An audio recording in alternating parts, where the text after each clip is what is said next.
ज़ख़्मी चांडियो मज़ामत जो अमर आवाज़। सिंध जी मज़ामती शाइरीअ जो हिकु रोशन ऐं लाज़वाल नालो ज़ख़्मी चांडियो।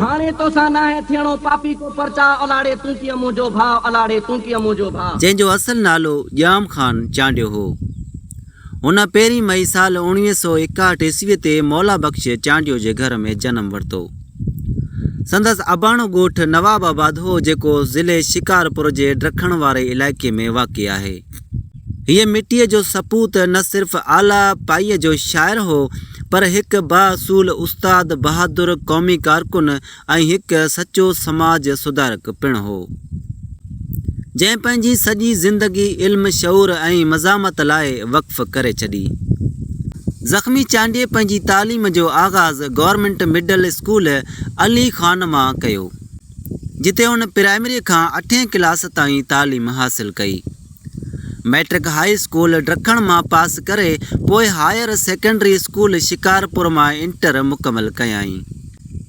तालीम सां संदसि मुहबत खेसि अॻिते वधाईंदी रही, जंहिं सबबु हुन गवर्नमेंट डिग्री कॉलेज रते देरे मां MA इस्लामिक कल्चर जी डिग्री हासिल कई।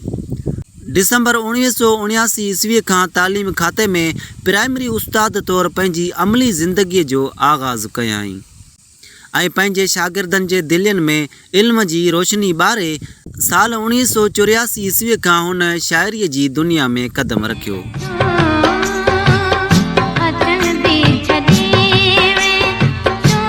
जिते हुन नामवर शाइरनि निसार बज़मी ऐं सरकश सिंधीअ खां इस्लाह वरिती। संदसि शाइरीअ में जिथे रुमानवी रंग मौजूदु आहे, उते ई धरतीअ सां बेपनाह मुहबत ऐं मज़ामत जो जज़्बो नमाया नज़र अचे थो।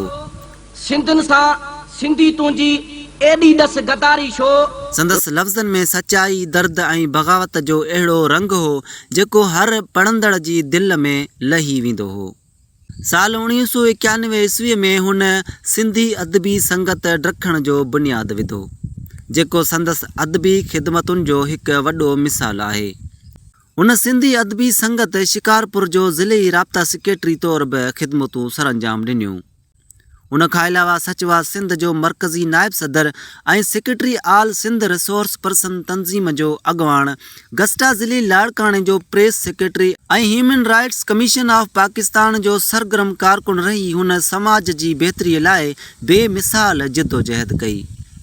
साल 1996 ईस्वीअ खां लाड़काणे में मुस्तक़िल रहाइश पज़ीर करण बैदि संदसि सरगर्मियूं वधीक तेज़ थी वयूं। संदसि मज़ामती शाइरीअ सबबि मथसि बग़ावत जो केस दाख़िल करे खेसि जेल पिणु उमाणियो वियो, पर हुन पंहिंजी असूलनि तां कॾहिं बि हथ न खयो। हू हमेशह मुशाइरनि में पंहिंजे आवाज़ ऐं लफ़्ज़नि सां माण्हुनि जे दिलनि खे जाॻाईंदो रहियो। संदसि शाइरी अवामी रंग सबबि तमामु घणी मक़बूलियत माणी। सिंध जे केतिरनि ई फ़नकारनि, ख़ासि तौरु सरमंद सिंधी, संदसि शाइरी ॻाए उन खे वधीक मक़बूल बणायो।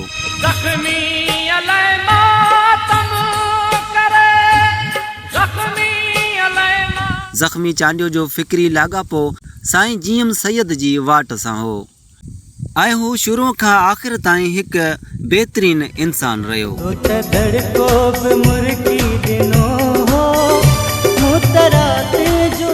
हू सिर्फ़ु ॻाल्हियुनि ताईं महदूद न रहियो, पर अमली जिदोजहद जो बि हिकु रोशन मिसाल रहियो। तालीम खाते में सुपरवाइज़र तौरु ख़िदमतूं सरअंजाम ॾींदे पंहिंजे असूलनि ते क़ाइमु रहण सबबि खेसि केतिरनि ई ॾुखियनि हालतुनि खे मुंहुं ॾियणो पियो, पर हुन कॾहिं बि हक़ जी राह न छॾी। हुन पंहिंजे ॻोठ में नियाणियुनि जे तालीम लाइ जेको क़दम खयो, उहो संदसि बहादुरी ऐं शऊर जो वॾो सबूत आहे।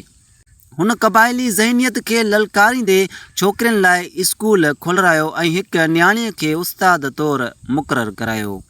पर अफ़सोस, अहिड़े बहादुर ऐं सचे इंसान खे 24 अक्टूबर साल 2000 ईस्वीअ ते लाड़काणे में ॾींहुं ॾिठे जो स्कूल वेंदे हथियार बंदनि हथां शहीद कयो वियो। संदसि शहादत सिंध लाइ हिकु वॾो नुक़सानु हो, पर संदसि फ़िक्र ऐं शाइरी अॼु बि ज़िंदा आहे। ज़ख़्मी चांडियो खे संदसि ख़िदमतुनि एवज़ केतिरा ई एज़ाज़ मिलिया, जिनमें सिंधी अदबी संगत मरकज़ तरफ़ां सदा हयात फ़हीम फारूक अब्बासी एवार्ड, सचवा मरकज़ तरफ़ां बहितरीन समाजी अॻवान ऐं उस्ताद बुख़ारी अदबी फॉर्म लाड़काणे तरफ़ां उस्ताद बुख़ारी एवार्ड शामिल आहिनि। उन्हनि खां अलावा बि खेसि केतिरा ई एवार्ड ऐं सर्टिफिकेट मञता तौरु ॾिना विया। संदसि शाइरी जा 2 अहम किताब शाया पिणु थियल आहिनि। साल 2001 में शहर शहर ज़ख़्मी ऐं साल 2004 में ॾाढो सारींदे अॼु बि पढ़ंदड़नि जे दिलनि में संदसि यादि खे ताज़ो कनि था। ज़ख़्मी चांडियो जो नालो सिंध जी तारीख़ में हमेशह इज़त, बहादुरी ऐं मज़ामत जी अलामत तौरु यादि रखियो वेंदो। जेकॾहिं तव्हांखे ज़ख़्मी चांडिए जी ही मुतासिर कंदड़ कहाणी पसंदि आई हुजे त महिरबानी करे वीडियो खे लाइक करियो, शेयर करियो ऐं पंहिंजी राय कमेंट में ज़रूरु ॾियो। ऐं जेकॾहिं तव्हां अञा ताईं असांजे चैनल MH पयार खे सब्सक्राइब नाहे कयो त हाणे ई सब्सक्राइब करियो, छो त हिते तव्हांखे अहिड़ियूं ई अमली तारीख़ी ऐं मुतासिर कंदड़ कहाणियूं बाक़ाइदगीअ सां ॾिसण लाइ मिलंदियूं। तव्हांजी सपोर्ट असां लाइ तमामु घणी अहमियत रखे थी। मिलंदासीं ईंदड़ वीडियो में, तेसीं ताईं ॾींदा इजाज़त। अल्लाह हाफ़िज़।